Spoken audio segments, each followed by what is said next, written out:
Chapter 7 Wishful Dreams. Vanis woke up suddenly, finding himself in his own familiar bedroom. Sunlight streamed through the curtains, casting lights across the room.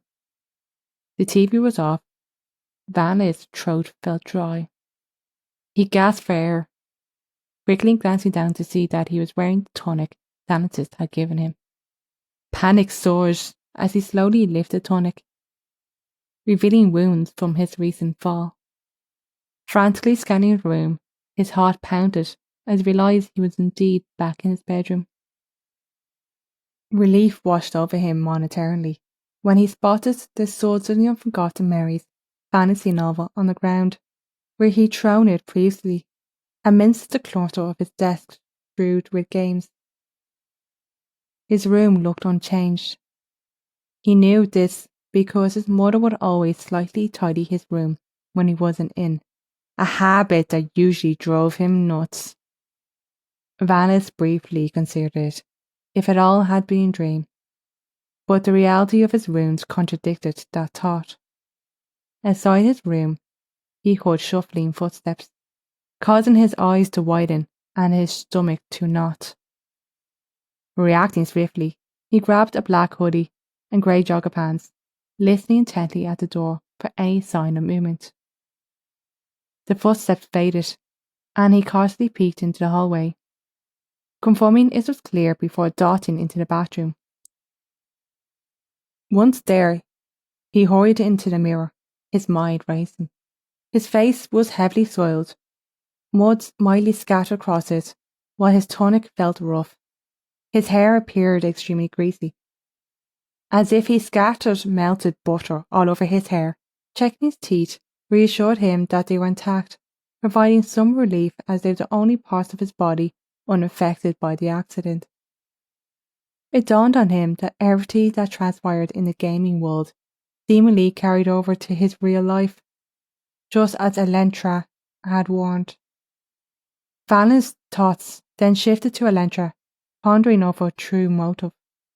Why did she supposedly save him, almost leading to his demise if not for the intervention of the Mist Dragon? And why did she appear in the forest? Vanna's thoughts were abruptly interrupted by a knock on the door, and Aveline shouting, "Valis, can I please use the toilet?" Valis responded with a shaky voice, hastily heading to the shower and turning it on. "Mom, I'm in the shower, I'll only be a minute." Valis quickly shed his clothes and stepped under the cascading hot water. As warmth enveloped him, his body began to relax, shedding the stress and worries of the moment. Valis' mind fell in a steely silence, focused solely on the comforting sensation of the water, and his body unwound. Exiting the shower, he noticed there was no towels.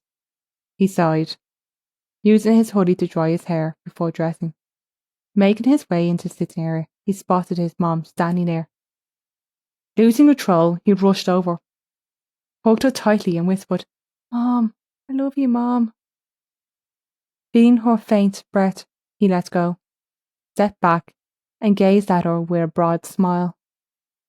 Aveline's expression changed, her head tilting slightly as she brushed her faded black hair aside, asking Vanis in a puzzled tone, "Is everything okay?" Forcing his smile to fade, Vanis attempted to act normal, considering the fact that he just returned from another world and really faced death within a few days. Speaking at a regular pace, he asked, "Can we visit Father today?" Aveline paused, replying softly, "Are you sure?" "Do you want to go now?" Vanis nodded, and they both left the house to visit Father at the hospital. Entering the hospital room, Vanis and Aveline approached the far right bed, where his father lay. Even though Vanis' father appeared peaceful in his hospital gown, with faded black hair and slight stubble, he remained asleep. So much happened in the gaming world where Vanis was trying to survive. He forgot what it was like to be in the real world, and felt guilty for forgetting it. That desire for a game that would distract him did exactly that. Vanis and Aveline took their seats. Vanis turned to his mother, asking, "Can I have a few minutes alone with father?" Evelyn nodded and stood up, placed her hand on Vanis' shoulder. "Of course, I'll be outside if you need me," she said before leaving the room. Alone with his sleeping father, Vanis spoke softly. "Father." "It's Vanis." Vanis paused, waiting for a response, but the only sounds were coughs of the other patients, the hums of machines, and the whirring of fans. Vanis then spoke, his voice trembling slightly. "Dad, I want to tell you that I love you, and I'm very sorry about our last conversation we had. I shouldn't have rushed out the house like that. I wish we didn't have that argument. I wish I hadn't shouted back at you and told you how much I hated you because you didn't want me to see my friends. Now, I know that you just want to spend time with me, and I'm very sorry I didn't realize it sooner.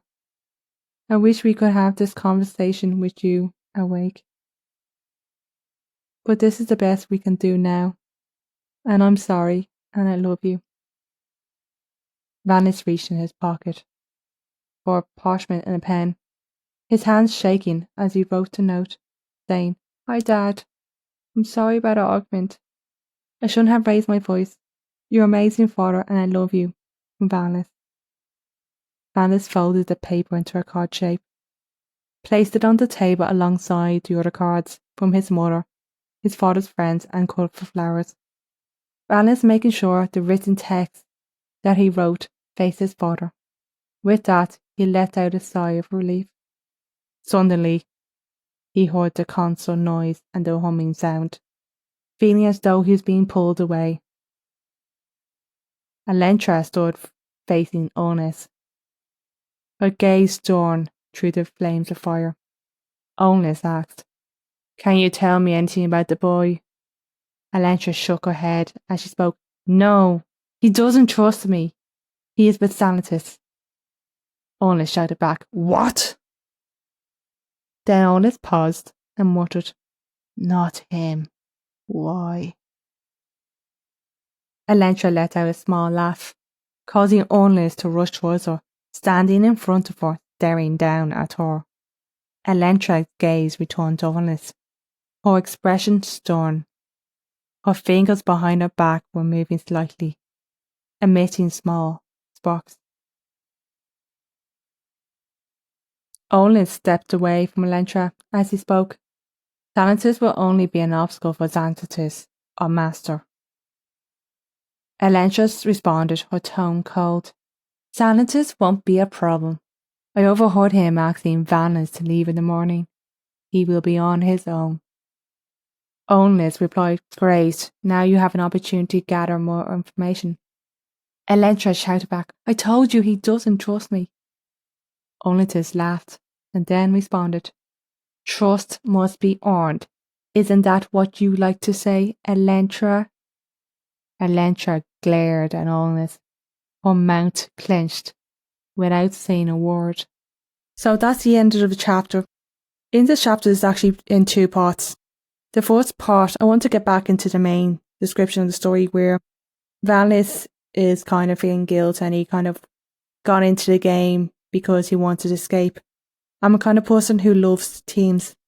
And in this story, the theme is escapism, but also grief. Like my Souls of Forgotten Marys, the main theme, and it's a very big element of the story, is grief. One of the main character, his decisions based on what he lost in the Souls of Forgotten Marys. In this story, it's pretty much initiated because Vanis just wanted to escape. And by writing this chapter, I'm bringing it back to the very first chapter. And kind of answering any questions you might have, like, how is Vanis affected in this game? Does he actually really die? Any injuries that he received in the game, does it actually transverse into the real world? Well, that kind of answers the question there in this part. And also the second part was obviously progressing the story from the previous chapter to this. adding Elantra and illness, kind of adding mystery. Yeah, so that's basically what the chapter is about. And just kind of progressing the story along. I do want to have something to add here. This could interest you, especially if you're a gamer. In my website, I put in a page where I kind of give a timeline of my creative journey, kind of showing what I was doing before I got into writing and how I got into writing and a few other elements. I'm not going to say much, but basically, yeah, it's kind of, you might be interested to read that also on my website if you're a gamer. If not, and you're just curious to see what I've done pre-writing, how I got into writing, and what's my plan in the future, it's definitely something worthwhile. My website link will be in the description if anyone's curious to read that page. I also want to add that my Swords of the Unforgotten Marys ebook is now 99¢ in Amazon. So if you're curious to see what the story is about, this is probably the opportunity where you get it for the cheapest price. I just won't read it. I want people to read my story because I do think it's a great story, especially if you're liking my writing so far. If you're liking a story, please, as usual, the best way to reach me is through my website or my newsletter, or you can leave comments in my YouTube channel where I put this podcast that you listen to. It's actually in that YouTube channel also. I'll leave a link to my YouTube channel in the description just in case you want to follow that, as I'll be keeping an eye on the comments there. Basically, this chapter is kind of bringing back to the first chapter a bit and maybe answering questions if you had what would happen to Valis in the real world, and then progressing on next chapter. Yeah, so I definitely again just recommend you to look at my website, sign up to my newsletter and look on my website to see what I've been up to basically regarding my writing and creating journey. It might interest you, it may not. If you're interested, the link's there in the comments.